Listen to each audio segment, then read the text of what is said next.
what we were not allowed to enforce after the Department of Labor and Industry, because we haven't adopted the code.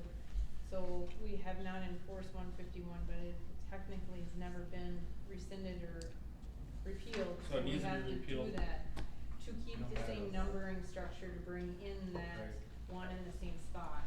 Yeah, you can't Right. overlap, we have to get rid of one before you start the other. Yeah, that's, so we can do this within a 30-day timeline to give notice of the repeal and notice of the adoption at the same time, and then Oh. do them both Yeah. simultaneously. That So, makes the most sense. with that being said, this can be pushed out to the next council meeting, but I wouldn't For go the further. adoption, we could probably, although you could, you can do over the top of each other. Yeah. Well, the problem is though, if we don't approve the repeal, at the same time we approve the adoption, we're not gonna have a building code.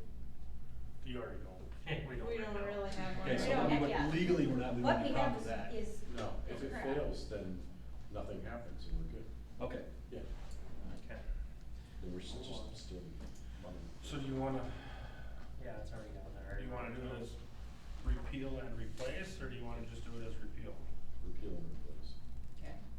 30-day notice of vote. Sounds like it's full. So are they separate or in conjunction? They would be two separate items on a meeting 30 days from the date of the notice. Which notice could go on, I don't know, this week or so. So, we're not actually repealing and replacing tonight anyway, we're just posting notice. We are just voting to post notice of that discussion. Repeal and Got it. replace. And I will We're not leave even, you- I'm not even asking you to adopt this sample because there's still some discussion about, between Chris and I, about whether we're gonna propose some of the optional sections. You know, I've left Sure. it wide open. to You're just include approving those. us to go forth, and our first reading then will be probably at the next council meeting, where then it will be posted on the website, and we'll go through the same scenario that we just did with the floodplain ordinance. You're And just- then that will be with the additional option of, the 1300.0060. That's How long? kind of. That's what, we're still kicking around whether that's pertinent or So necessary. we'd be putting in the 326B. We're discussing those. Yeah, we're discussing, that section Mhm. as an optional one. It's one that I did not include but allowed for inclusion. Okay. Which could help us in some scenarios. Yep. Okay. Off to the, are we good on that, everything? Okay, number 4, the recycling shed is here, but it is not, the dumpsters aren't in and everything like that. We got an email in regards that, I think she will be back in the office, Kayla? Thursday, to let us know when to post, when it will be operational. A reminder to everyone not to flush wipes down the drain. Attaches the Facebook post that we sent out, and somebody said, You mean flushable wipes? flushable wipes. Flushable wipes aren't flushable. They are not. This has become a huge problem, and people need to understand the impact that these wipes have on our system. Obviously, the marketing staff for the product is not out cleaning the pipes, otherwise they would not have that on their packaging. So I was in the public and they were like, why doesn't the city do something? Well, no, we do something, we put it on the Facebook, but now I'm here too, telling the council, please tell the community that we do say do not flush your wipes. We just had to replace piping at CCC for my dad's old office, cause he did that.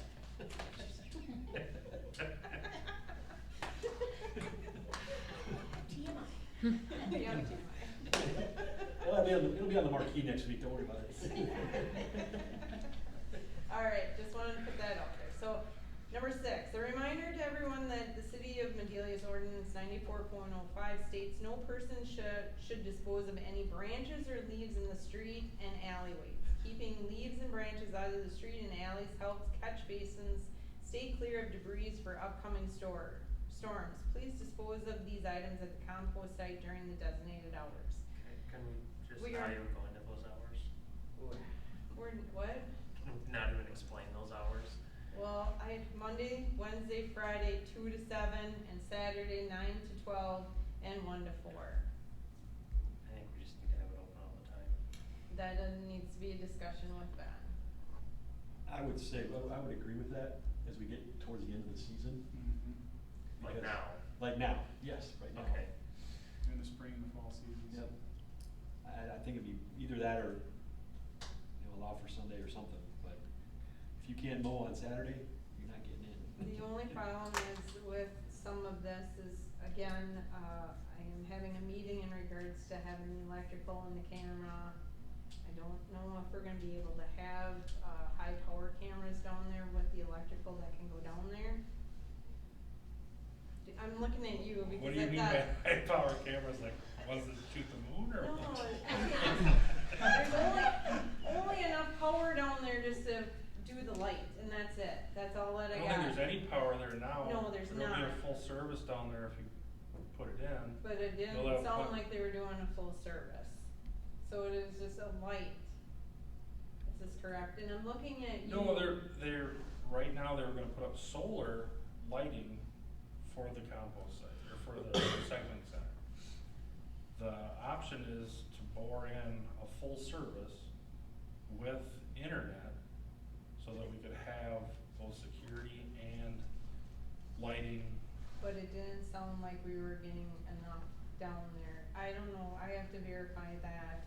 No, you're not gonna be using more power than the camera's gonna take. Yeah, that's very low voltage. So maybe they got the conversation screwed up. I can talk to MMLP if you like and clarify that, but my guess So, is you'd have a let's- full 100 amp service let's- at the site. That's what I'm hoping for. So let's go back to just the trail cam footage, if we even got that. So if we leave it open all the time, we have possible dumping of other items or whatever. I would like to get some of the utilities in place so we can monitor it a little bit better. Yeah, realistically, I mean, you should be able to light it and secure it enough with cameras to where it could be open 24/7. That's what I'm hoping for, yes. Alright, so the hours are to be discussed, based on hopefully the utilities that will be ran down there. Okay, but what's that timeline? I guess when, Medelia Light Power has time to put some power in. Well, that's the thing, it's gonna be bored, and then there's hopefully gonna be an agreement between MMLP, Christensen Communication, and We the all need county. to sit down and discuss this. Figure out the expense, but it could definitely happen this fall. That doesn't mean that it can't be open and we just take our chances for the remainder of the fall. Yeah, but that's the issue we've been running into with the, State Pollution Control Agency, and they were threatening to shut us down because we had people that were just going in there and dumping whatever they wanted. That's why a lot of cities have their compost sites monitored, or they pay somebody to sit there and babysit it and check who's coming in. We're gonna be adding another problem if we put the recycling right outside. Mhm. Well, it's an issue too. Yeah, so now we're combining the two, so. And there's already garbage being dropped off at the recycling shed, and I'd hate to see it end up on the other side, because then they'll shut us down and we won't have a compost site.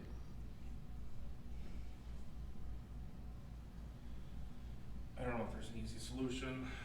Put a person there, that's the easiest solution I have. We did have a person, but it's very hard to get somebody that wants to sit down in there.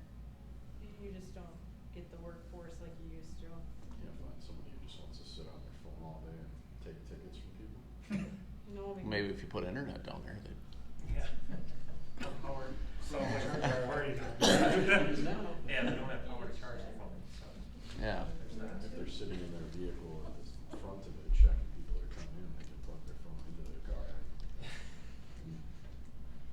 Anyways, Chris was saying she was. a person is this the weekend, answer. so- I got nothing better to do. Why don't I just go down there and sit there?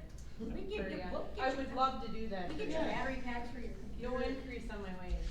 We'll just do it for me, because I love Golf course it. is closed. I know, what else am I doing with my time? Mobile office. I just think we need to have it open on Sundays. I agree with that. It doesn't need to be crazy hours, but especially with all the leaves. Mhm. I mean, if we're gonna, I'll talk to Ben and I'll call a meeting with the county, the city, and Medelia Light Plan to get you a kind of schedule in regards to what's gonna happen. That much. Alright, next one is the registered land survey 5, this is Dolores Russell's parcel. This parcel is being sold and the parcel needs to have a registered land survey done to complete the transaction. The parcel is not changing in size, but needed to have the monuments placed and the legal description produced. It is Torrens land. How I look at Torrens land is basically, they were very lazy at the beginning and didn't complete everything and waited to the last minute. Let's just put it that way.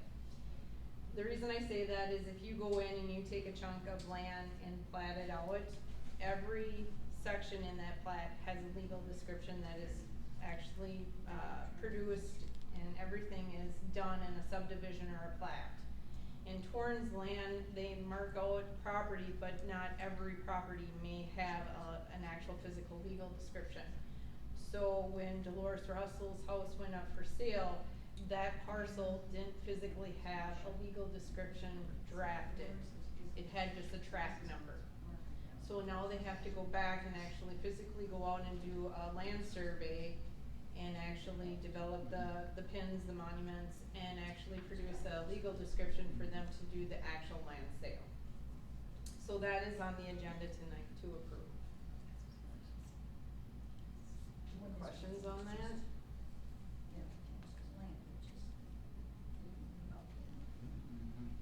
No? Okay. League of Minnesota Cities liability coverage waiver is on the agenda for approval. On the does not waive them, monetary limits on municipal tort liability established by Minnesota Statute 466.04. We do this every year, and it's required for me to do the insurance. Basically, we are not waiving the monetary limits. That's all I have for the workshop. Does anybody want to add anything or have any questions?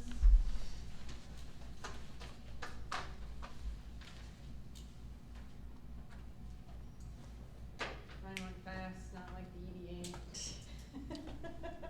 She's got a lot of time to catch up. I was gonna say.